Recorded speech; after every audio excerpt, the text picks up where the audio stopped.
All right, let's jump right in. We are surrounded by animals we pretty much try to ignore, right? Or avoid, or just get rid of. But what if I told you that the creatures we've pushed to the edges of our world are the very ones that have the most to teach us? Well, today, that's exactly what we're going to explore.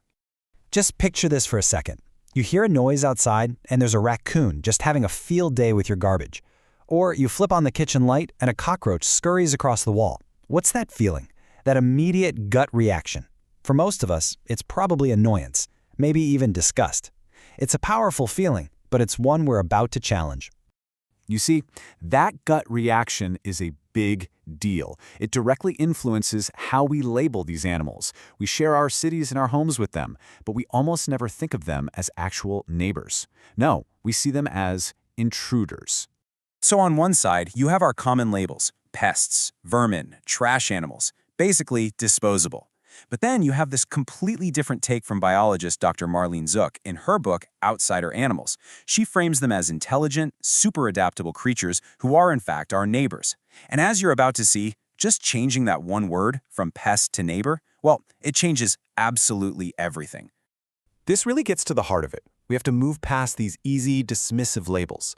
It's all about taking a closer look and starting to question the things we just assume about the animals we'd really rather not think about at all.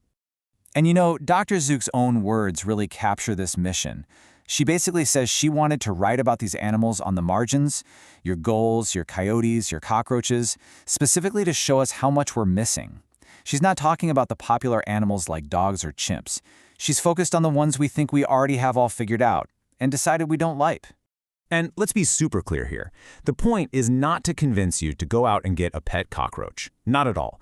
It's about getting us to stop seeing animals in one of two ways. Either as these mindless little robots, or as little furry people in animal costumes.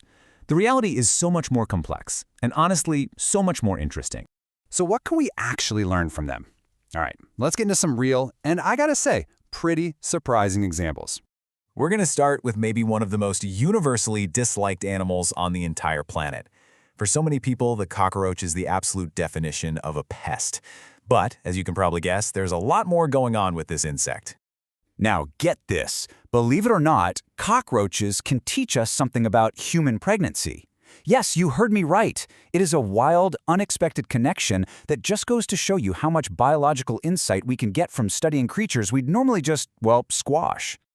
Okay, next up, an animal that most of us just associate with stealing our French fries at the beach. Gulls are everywhere, right? We see them so often that we just write them off as a loud, kind of annoying part of the scenery. And this is just a perfect example of what happens when you actually pay attention. It turns out that early observations of gulls were crucial in helping scientists understand just how common same-sex pairings are throughout the animal kingdom. They were one of the first and clearest examples of this behavior in the wild, and it totally challenged what people thought they knew about animal societies. All right, let's talk about an animal that, for a lot of people, brings up a deep primal fear. I mean, snakes show up everywhere, from ancient myths to modern movies, and they're almost always the villain. But their impact on us might be way, way deeper than just stories. There's this really fascinating biological theory that snakes could be the only animal to have truly fundamentally changed the course of human evolution. How?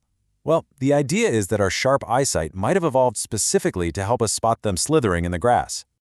For our last example, let's look at something a little less obviously villainous. Most of us wouldn't even think to call this insect an outsider, but in a lot of places, it is technically considered an invasive species. And this is where things start to get really complicated. Dr. Zuk uses this butterfly to make us ask some tough questions. Like, what does it actually mean for a species to belong somewhere? The lines between native and invasive are way blurrier than you might think. For example, in some places, you now have a lot of native butterfly species that completely depend on introduced, non-native plants for their food. And the cabbage white butterfly itself? It's become a major food source for some native predators. So what do?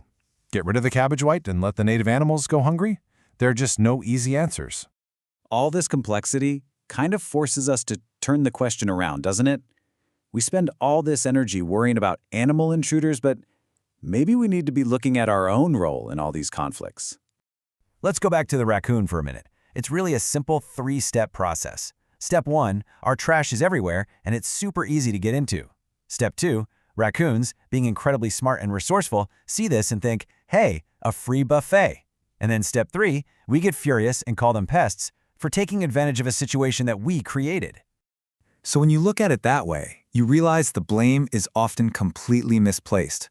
A lot of the time, the problem isn't the animal at all.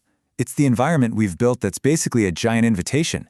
We send out the invite, and then we get mad when they show up for the party. So where does all this leave us? Well, it leads us to a whole different way of thinking. Not necessarily about loving these animals, but about appreciating them in a brand new way. Dr. Zuk explains this perfectly. Think of it like a wine tasting or an art appreciation class. You don't go into that class expecting to love every single painting or every single bottle of wine. You go to gain knowledge, to gain understanding. And that is exactly the goal here, to understand cockroaches, not to adore them. And that really is the final thought to leave you with. If we can actually shift our perspective on something as hated as a rat or a cockroach, if we can learn to see the complexity and, yes, even the value there, just imagine what else we might be getting wrong. What other parts of our world could we start to see with completely fresh eyes?